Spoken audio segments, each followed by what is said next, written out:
Now, usually right about now, I'd be diving into the absolute chaos that is the gaming industry. We'd be laughing about whatever PR disaster Ubisoft just tweeted, or analyzing why the latest console leaks look like a toaster.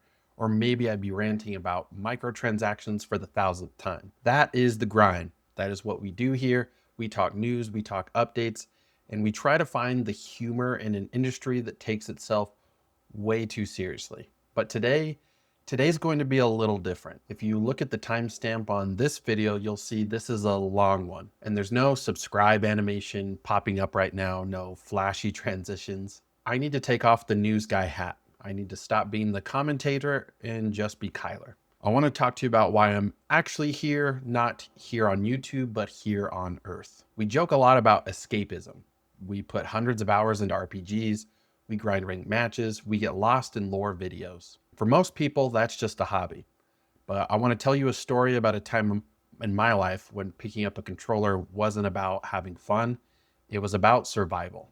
I want to talk about how this medium, these silly, glitchy, wonderful games, pulled me back from a ledge I didn't think I could come back from. And I want to tell you how years later, a little boy, my son, took that controller from my hands and showed me that the game wasn't just about surviving anymore. It was about actually enjoying the playthrough. So grab a drink, get comfortable. This is a deep one. If you've been following the channel for a while, you know I sprinkle in life updates. You know I work in marketing. You know I hustle. On the surface, things usually look like they're running at a solid 60 frames per second. High resolution, good textures. But a few years back, my internal hardware was failing. I'm not going to use words that will make the YouTube algorithm demonetize me, but you guys are smart. You know what I mean when I say I was in the fog. It wasn't just having a bad day. It was a system error that I couldn't reboot. I remember waking up in the morning and feeling like I was spawning into a level that was way too high for my current stats.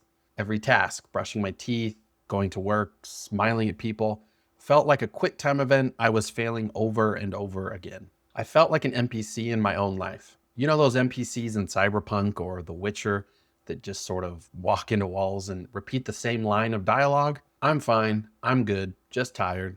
That was me. I was glitching out like crazy. I was reaching a point where I didn't want to play anymore. I was looking at the quit to desktop option in real life, and it was looking really, really tempting. The noise in my head was so loud. It was like a lobby full of toxic players screaming at you, telling you you're trash, telling you to uninstall. And the scary part, I believed them. I remember one night specifically, it was quiet, the house was dark, and I was sitting there feeling the weight of the world crushing my chest. I felt entirely alone, and out of pure habit, muscle memory really, I turned on my console. I didn't turn it on because I wanted to have fun. I turned it on because I needed the noise in my head to stop. I booted up a game. I won't say which one because it doesn't really matter. It could have been Dark Souls. It could have been Stardew Valley. But the moment the screen lit up, something shifted. In the real world, everything was chaos. I couldn't control my career anxiety. I couldn't control my depression. I couldn't control the future. But inside that screen, I had a HUD. I had a health bar. I had a mission objective. Go to point A, retrieve the item, bring it to point B. It sounds so stupid when you say it out loud. How can a digital fetch quest save a human life? But that night, that simple objective gave me a reason to focus on the next 5 minutes. Just the next 5 minutes. I don't have to worry about next year. I just had to worry about beating this one boss. Gaming became my pause button. It was the only place where mistakes weren't permanent.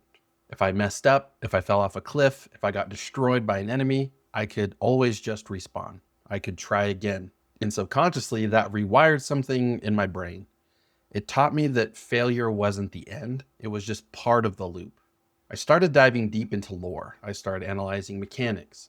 That's actually where a lot of this channel's DNA comes from.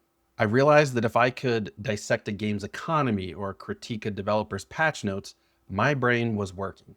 It was engaging, it was alive. There were months where the only thing I looked forward to was a release date. I can't check out of life yet. Elden Ring comes out in just 3 months. I can't go yet. I need to see how this trilogy ends. It's dark humor, sure, but if you've been there, you know that sometimes a release date is the only tether holding you to the ground. And then the update dropped, the biggest patch of my life. I found out I was going to be a dad. Now, let me tell you, if you think Souls-like games are hard, try wrapping your head around the tutorial for Fatherhood. There really is no tutorial. The devs just drop you into the open world with no gear, no map, and a crying unit that requires constant maintenance. When I first held my son, I was terrified.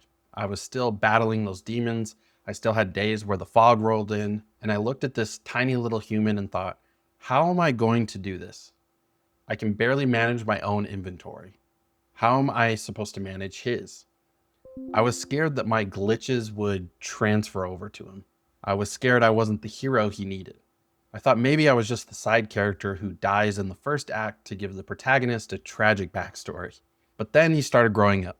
And inevitably, because he lives in a house filled with RGB lighting and plastic figurines, he took an interest in what Dad was doing. I'll never forget the first time I handed him a controller. It wasn't even plugged in. Classic dad move. I'm playing, he's mashing buttons on a dead controller, thinking he's controlling the guy on the screen. He was laughing, screaming, jumping up and down because we beat the level. In that moment, the context of gaming changed for me completely. For years, I used gaming to shut the world out. I used it to build a wall so I could be safe inside. But my son, he wasn't using it to shut the world out. He was using it to invite me in. He didn't care about the frame rate. He didn't care about the texture resolution. He didn't care about the marketing drama or the stock prices. He just saw magic. He saw a dinosaur and went, whoa. He saw a race car and went, vroom. Seeing the joy in his eyes, it was like cleaning a dirty lens. It wiped the fog away. We started playing games like Mario. We started playing Minecraft. And let me tell you, there's nothing more humbling than a 4-year-old explaining to you how to build a house in creative mode because you're doing it wrong. There was this one afternoon, we were playing a co-op game, simple stuff, and we were stuck on a difficult puzzle. I was getting frustrated, my old gamer instincts kicking in, trying to optimize the fun out of it. And he just looked at me, laughed, and made his character jump off a cliff because he thought the falling animation was funny, and I laughed. I laughed harder than I had in so many years. I realized right then I'm not playing to survive anymore. I'm playing to connect.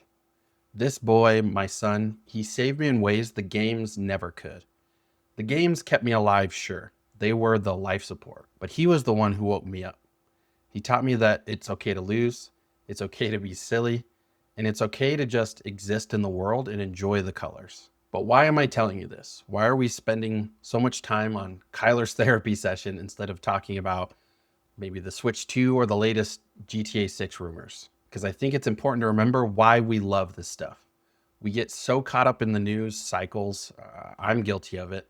I make videos about it every week. We get angry about delays. We fight in comment sections about which plastic box is better. We analyze quarterly earnings reports like we're the Wall Street brokers. But at the end of the day, behind the marketing, behind the hype, behind the billions of dollars, there are just people. People like me, people like you. People who might be having a really hard time, who turn on a console just to feel a little bit of control for an hour. People who are looking for a connection. When I report on gaming news now, I try to keep that in the back of my head. Yeah, we can roast a bad game. Yeah, we can laugh at a corporate suit making a dumb statement. That's the entertainment. That's the fun. But let's not forget the power of this medium. We are living in a time where the world is pretty crazy. Turn on the actual news, not gaming news, real news, and it's a lot. It's heavy, and having this outlet, having this community, it matters. I look at my son now, and he's getting better at games. He's actually beating me in Mario Kart sometimes, which frankly I suspect is due to rubber banding AI, but I'll let him have it. And I see the future of this hobby in him. I see the joy. I want to keep this channel going, not just to chase an algorithm, but to keep that joy alive for us.